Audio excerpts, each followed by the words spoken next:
دیکھو قرآن میں نا بڑے علمی نکات ہیں. قرآن کہہ رہا ہے یعتذرون الیکم اذا رجعتم الیہم لترضوا عنہم. قرآن کہہ رہا ہے لتعرضوا عنہم ہے لترضوا عنہم.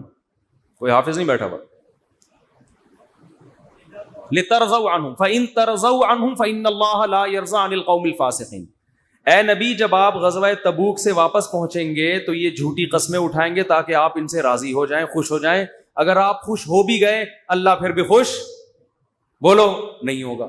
دیکھو یہاں نبی کو خوش کرنے کا ثواب کیوں نہیں مل رہا؟ کیونکہ یہاں نبی کو خوش کرنے سے مقصد اللہ کو خوش کرنا نہیں ہے. تو قرآن کہہ رہے ہیں ایسی خوشی کا میں ایسی خوشی پہ خوش نہیں. اور کعب ابن مالک, مرارہ ابن ربی اور ہلال ابن امیہ, ان تین صحابی نے سچ بول کے نبی کو ناراض کر دیا. منافقین نے جھوٹ بولا نا کہ یہ عذر تھا ہم تبوک میں اس لیے نہیں آ سکے, یہ مسائل تھے. نبی عالم الغیب نہیں, آپ نے کہا چلو بھائی ایسے ہی ہوگا, آپ خوش ہو گئے, ٹھیک ہے بھائی جاؤ, کوئی سزا نہیں, کچھ بھی نہیں. اللہ نے کہا آپ خوش ہیں, اللہ نہیں خوش ان سے. دوسری طرف منافقین جو مخلص صحابہ تھے تین, کعب ابن مالک, مرارہ ابن ربی, ہلال ابن امیہ, یہ تین صحابی نے سچ بولا. یا رسول اللہ کوئی عذر نہیں تھا, بس ہم سستی کی وجہ سے پیچھے رہے, کوئی عذر نہیں. جانا چاہیے تھا, ہم پہ فرض تھا, لیکن باغ پک چکے تھے, سب کچھ تیار تھا, پھر بھی نہیں گئے, کوئی عذر نہیں ہے. سچ بولا نا, نبی غضبناک ہو گئے. نبی کیا ہو گئے؟ اس لیے نہیں کہ سچ بولا ہے, اس لیے کہ جب کوئی عذر نہیں تھا تو پیچھے رہنے کا کوئی جواز بنتا نہیں. آپ نے فرمایا قم, جاؤ یہاں سے, حتی یقضی اللہ فیکم, اللہ فیصلہ کرے گا تمہارے بارے میں. 40-50 دن بائیکاٹ ہوا, یہاں تک کہ صحابی کہتے ہیں نبی نے سلام تک کا جواب نہیں دیتے تھے. کیا گزری صحابہ پر, مگر قرآن کہہ رہے ہیں میں کیا تھا ان سے, بولو راضی تھا, کیونکہ مجھے خوش کرنے کے لیے انہوں نے سچ بولا. تو پھر اللہ نے پیغمبر کو بھی راضی کر لیا بعد میں, اور اتنا خوش ہو گئے پیغمبر, فرمایا اللہ نے تمہاری تو. اچھا اور سنیں, اسلام کے عقیدے بتا رہا ہوں کتنے واضح ہیں کہ ہم اسلام کو فالو کسی مدرسے کے کسی بندے کی وجہ سے نہیں کرتے. اور یہ بھی بتا دوں, اس ایک بندے کی وجہ سے مدرسوں کو بدنام کرنا کہ مدرسے ایسے ہوتے ہیں, یوں ایسے ہوتے ہیں, یہ بھی وہی زیادتی ہے جس کا میں نے بھی تذکرہ کیا. جب حضرت کعب ابن مالک کی توبہ قبول ہوئی تو ان کو خوشخبری پہنچی, وہ نبی کے پاس آئے. آپ صلی اللہ علیہ وسلم کا چہرہ حدیث میں آتا ہے استنار وجہہ کأن وجہہ قطعۃ قمر, ایسے چمک رہا تھا جیسے 14ویں کا چاند. آپ نے کیا فرمایا, ابشر بخیر یوم مر علیک منذ ولدتک امک, اے کعب اس دن کی خوشخبری قبول کرو کہ جس دن سے تمہاری ماں نے تمہیں جنا ہے, آج تک ایسا خوشی کا دن تمہاری زندگی میں نہیں آیا, اس دن کی مبارکباد ہو تمہیں. حضرت کعب مالک نے کیا کہا, امن کا ام من عند اللہ, یہ خوشخبری آپ کی طرف سے یا اللہ کی طرف سے؟ نہیں آ رہی بات. اس فکر میں لگے ہوئے ہیں کہ اللہ راضی ہے کہ نہیں ہے. دیکھو نبی کے راضی ہونے کا تو یقین ہو گیا نا. یہ نہیں سمجھ میں آئے گا, یہ تو آسان کیس نہیں ہے, بہت مشکل کیس ہے. ارے جب نبی کا چہرہ 14ویں رات کی طرح چمکتا ہوا دیکھ لیا, نبی مبارکباد بھی دے رہے ہیں کہ خوشخبری ہو اور سب معاف, بس اب میں راضی, اب میں خوش, تو کعب ابن مالک کو فکر کیا لگی ہوئی ہے, نہ یا رسول اللہ ذرا کلیئر کریں بات, صاف بتائیں یہ خوشخبری اللہ کی طرف سے ہے یا یعنی اللہ بھی راضی ہوا ہے کہ نہیں ہوا؟ فرمایا لا بل من عند اللہ, نہ میری طرف سے نہیں, کس کی طرف سے؟ اللہ. میں بھی اس لیے خوش ہوں کہ اللہ خوش ہے, اللہ نے معاف کر دیا ہے, اس لیے میں بھی خوش ہوں. پھر کعب ابن مالک خوش ہوئے ہیں. تو بھائی اسلام میں اصل کون ہے؟ اللہ. تبھی علماء کہتے ہیں کسی سے تنہائیوں میں گناہ ہوا ہو بالفرض, اللہ نہ کرے, اور اس نے توبہ کر لی, پھر لوگوں کو پتہ چل گیا, لوگ تانے دے رہے بے تو ویسا تھا, ان تانوں کی پرواہ بولو مت, بولے نہ تمہارا جرم کیا اور نہ ہمیں تم سے معافی مانگنے کی ضرورت, جس سے کیا ہے وہ جانتا ہے. لوگوں کو لفٹ کرایا کرو زیادہ, کیونکہ لوگ اس چیز کو مسلط کر لیتے ہیں.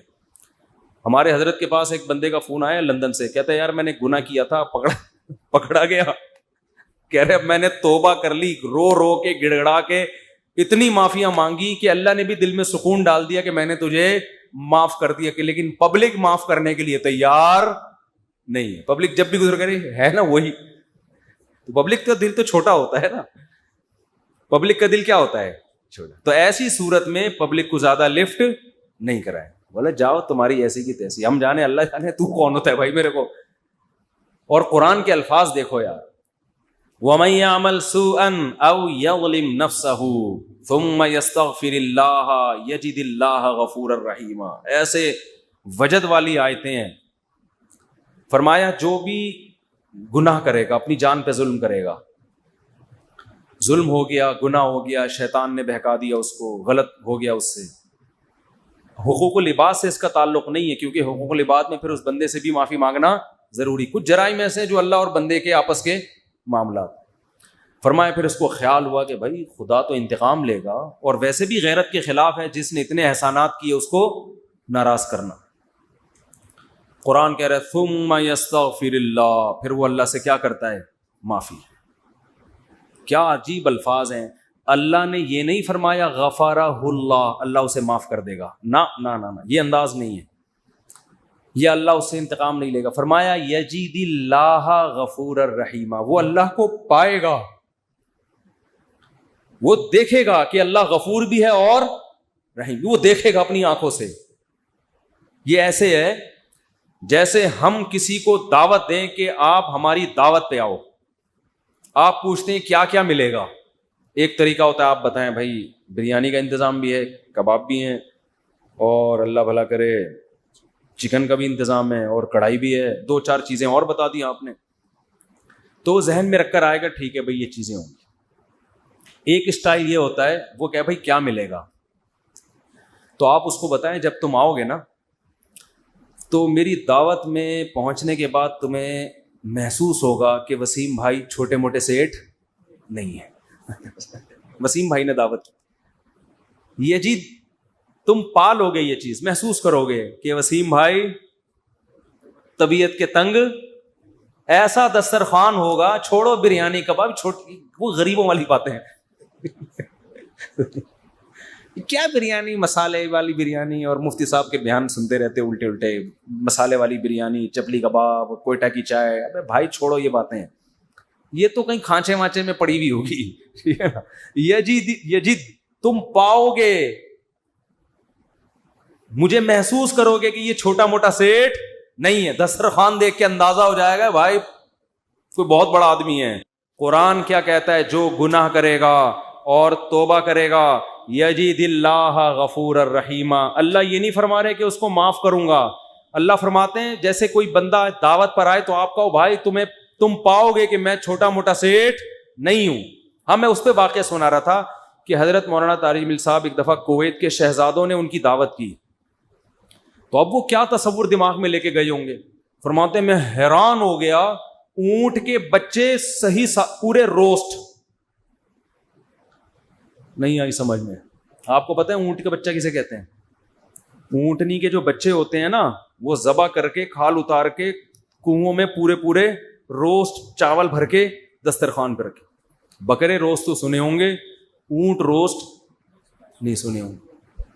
اب جو شہزادے ہیں ان کے لیے یہ کوئی اتنی بڑی چیز نہیں ہے, ان کی یہ بریانی ہے, ٹھیک ہے نا, ان کی یہ کیا ہے. اب ان سے اگر مولانا طارق جمیل صاحب پوچھیں شہزادوں سے جی آپ کی دعوت ہے کیا کیا ملے گا, تو ان کو غصہ آئے گا نا, نہیں یار سمجھ میں یار. او بھائی ان کو غصہ آئے گا نا کہ یار ہم کویت کے شہزادے ہیں, ہماری کرنسی دیکھو, اور ہم یہاں کا تو غریب آدمی اتنا پرتکلف کھانا کھاتا ہے, اور تم شہزادوں سے پوچھ رہے ہو کھانے میں, آپ کو غم ہو رہا ہے کہ پتہ نہیں بریانی ملے گی کہ نہیں ملے گی, پتہ نہیں روٹی ہوگی کہ نہیں ہوگی. تو اگر وہ ان سے پوچھتے تو وہ جواب میں یہ تھوڑی کہتے کہ یہ بھی ہے یہ بھی ہے, وہ کہتے بھائی آ جاؤ پتہ چلے گا شہزادوں نے دعوت کی ہے. آ جاؤ گے تو پتہ کیا چلے گا, پتہ چل جائے گا کہ شہزادہ بھی کوئی نائجیریا کا نہیں ہے, کہاں کا, کویت کا, عرب شہزادہ ہے, اس کی دعوت ہے, آپ آئیں.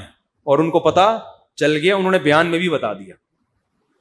تو اللہ کا انداز یہی ہے, فرمایا تم سے کتنا بڑا جرم ہو جائے, کتنا بڑا جرم, یہاں تک کہ نبی نے فرمایا کہ اللہ فرماتے ہیں یا عبادی لو بلغت ذنوبک عنان السماء تم نے گناہ کرتے کرتے کرتے کرتے زمین آسمان کے خلا کو بھر دیا, اتنے گناہ ہو گئے. ثم استغفرونی, پھر ایک دن تمہیں خیال آیا یار یہ غلط ہوا ہے, یہ نہیں ہونا چاہیے تھا, رب کو منانا چاہیے, بالآخر اس کا انجام برا ہے, گناہ کی سزا ملتی ہے. تو آپ نے ہاتھ اٹھا کے اللہ سے معافی, کسی اور کے در پہ نہیں گئے, کسی کی پرواہ بھی نہ کرو کون کیا کہہ رہا ہے, اللہ سے معافی مانگی. تو حدیث کے الفاظ کیا ہیں, قرآن کے الفاظ بھی عجیب ہے جو میں نے بتائے. قرآن کے الفاظ کے اللہ فرماتے ہیں معاف کرنا, تو یہ تو ہلکی بات ہے نا, معاف کروں گا تو مطلب یہ کہ یہ بریانی ملے گی, کوفتے ملیں گے, سالن, یہ تو ہم نے بتا دیا نا. اللہ فرماتے ہیں توبہ کر کے دیکھ تو اللہ کو غفور اور رحیم پائے, غافر نہیں, راحم نہیں, غفور مبالغہ ہے. تو اللہ کو محسوس کرے گا کہ تیرا رب چھوٹا موٹا معاف کرنے والا نہیں ہے, رحیم کا مطلب بہت رحم کرنے والا ہے. اور اللہ یہ تجھے دکھائے گا, دکھائے گا کا مطلب کیا ہے, تیرے دل میں سکون پیدا ہو جائے گا کہ میرے رب نے مجھے معاف کر دیا. یہ توبہ کا پہلا انعام ملتا ہے دنیا میں, معاف بھی کرے گا اور اطمینان بھی دلا دے گا, معاف کر دیا. تعلق, وہ اطمینان کی علامت کیا ہے, اللہ سے جو تعلق ٹوٹا ہوا تھا وہ آپ کو جڑا ہوا محسوس ہوگا. گناہ کی وجہ سے جو دل میں کالک آ گئی تھی وہ کالک آپ کو ختم ہوتی ہوئی نظر آئے گی. یہاں تک علماء کہتے ہیں کہ بعض لوگ گناہ کر کے ایسی توبہ کرتے ہیں کہ گناہ سے پہلے جو اللہ کا ان سے تعلق تھا نا, گناہ کے بعد جب توبہ کی تو اس سے زیادہ اچھا تعلق پیدا ہو جاتا ہے ان کا, پہلے سے بھی زیادہ اچھا اللہ کی محبت پیدا ہو جاتی ہے. یہ تو قرآن میں, حدیث میں کیا آتا ہے کہ اگر زمین اور آسمان کے خلا کو تم نے گناہ کر کر کے پر کر دیا, ثم استغفرونی, پھر مجھ سے مغفرت طلب کرو, لغفرت, معاف کروں گا. اتنا کافی تھا نا یہ جملہ, یار نہیں آ رہی سمجھ میں. دیکھو اللہ یہ کہہ دیتے کہ زمین اور آسمان کے خلا کو پر کر دیا, مجھے ناراض کیا ہے نا, پبلک کے پاس جانے کی ضرورت نہیں.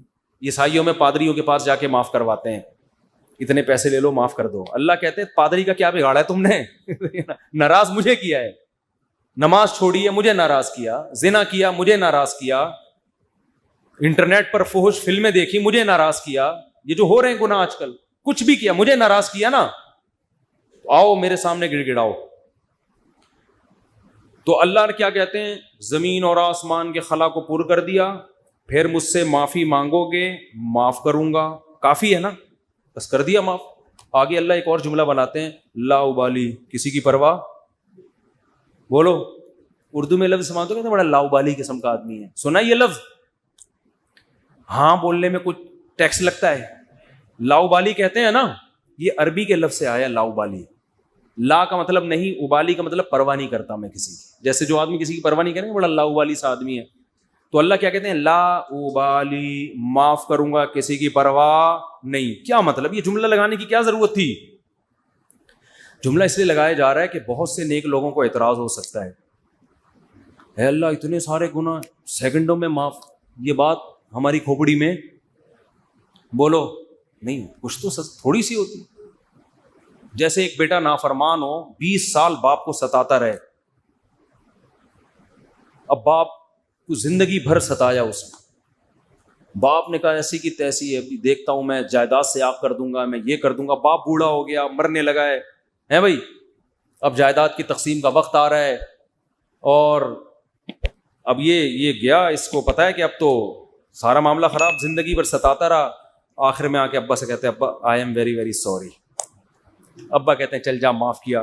دوسرے بیٹوں کو آئے گا نا غصہ, ہے بھائی ابا یہ کیا, یہ تو آپ کے رحم دل ہونے سے ناجائز فائدہ اٹھا رہے ہیں بھائی, ابھی آپ کے جانے کا وقت ہے اور یہ آ کے سوری کر کے چلا گیا. تو ابا اگر ابا ہوں گے تو آپ دوسرے بچوں کو کیا بولیں گے, باپ تم ہو یا میں ہوں؟ کیا خیال ہے, باپ تم ہو یا ٹھیک ہے تمہارا مشورہ ہے میں نے سوچ لیا. باپ بہرحال کون ہے, میں, میری مرضی, میری جائیداد ہے, میری میراث ہے, میں کسی کو بھی نہ دوں, میں صدقہ کر دوں, جاؤ.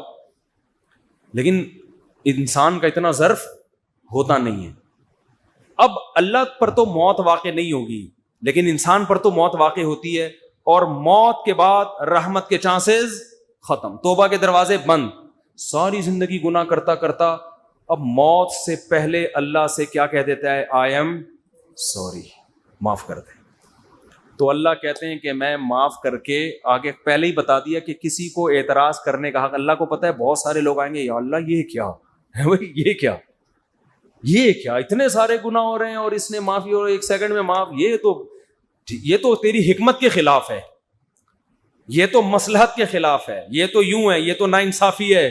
اللہ کہتے ہیں بولنے دو, مجھے پرواہ, بولو نا, نہیں ہے. تم نے تھوڑی جہنم بنائی ہے, میں نے بنائی ہے. نافرمانی اس نے میری کی, معاف کرنے کی طاقت مجھے ہے, تو میں جس کو چاہوں معاف کروں. تمہیں کیا تکلیف ہو رہی ہے؟ تم اپنی بات کرو مجھ سے کہ تمہیں کسی جرم کے بغیر میں سزا تھوڑی دے رہا ہوں. یہ جو الفاظ ہیں نا, لا ابالی, یہ بڑے زبردست الفاظ ہیں. مجھے اس پر اکثر ایک چٹکلا یاد آتا ہے, وہ میں ہر بیان میں جب بھی اس حدیث کی تفسیر کرتا ہوں وہ سناتا ہوں کہ اس کی مثال کیسے ہے. اس کی مثال ایسے ہے, یہ جن لوگ پہلے سے بیان سن رہے ہیں انہیں یہ واقعہ سنا ہے, نئے نئے لوگ بھی آ جاتے ہیں نا. پرانے والے اصل میں اعتراض کرتے ہیں, یار وہ گھسے پٹے قصے بار بار سنا کے نا تھک گئے ہم. تو بھائی آپ کے لیے گھسے پٹے, نئے نئے لوگوں کے لیے کوئی مارکیٹ میں نیا آئے گا تو بتائیں گے ہم, اب آ ہی نہیں رہا. تو وہ ایک اونٹ, ایک بیل اور ایک دمبا, یہ بس واقعہ سنا کے بیان ختم کرتا ہوں, کچھ چند سوالات کے جواب دینے. اونٹ, بیل اور دمبا یہ کہیں جنگل میں سفر کے لیے نکلے, کھانا ختم, ایک گٹھری نظر آئی گھاس کی. اب تینوں میں پھڈا ہو گیا. اونٹ کہہ رہا ہے میں کھاؤں گا, بیل کہہ رہا ہے میں کھاؤں گا, دمبا کہہ رہا ہے میں کھاؤں گا. اونٹ نے کہا دیکھو میں تمہارا بزرگ ہوں, ہم تینوں ایک معیار بنا لیتے ہیں, جو اس معیار پہ پورا اترے گا وہ کھانا وہ کھائے گا. یہ پیشکش کس نے کی؟ اونٹ نے. اس نے کہا میں قبیلے کا بڑا ہوں, دیکھو تو اب میں جو سجیشن دوں گا اس پر عمل کرو. تو ہم تینوں میں سے جو اپنا سب سے پرانا ہونا ثابت کر دے گا کہ جو دنیا میں سب سے پہلے آیا ہے وہ اس گٹھری کا مستحق ہے. اونٹ کا خیال تھا میں ہی ہوں, بزرگ ہے. لوگوں نے کہا چلو جی بزرگوں کا احترام اسلام میں ٹھیک ہے, واجب ہے. دمبے نے کہا ٹھیک ہے بھائی میں اپنا ثابت کرتا ہوں, میں بہت پرانا ہوں. انہوں نے کہا کتنا پرانا؟ انہوں نے کہا دیکھو ابراہیم علیہ السلام نے بچہ ذبح کیا, نہیں ہوا تو دمبا آ گیا. یہ روایت صحیح نہیں ہے لیکن چلو فرض کر لیتے ہیں, دمبا آ گیا. اس کا مطلب میں 4000 سال سے ہوں, ابراہیم علیہ السلام کے دور میں بھی میں تھا. اونٹ چکرا گیا, اس نے بولا یہ تو پہلی گیند پہ ہی آؤٹ ہو رہا ہوں میں. تو بیل نے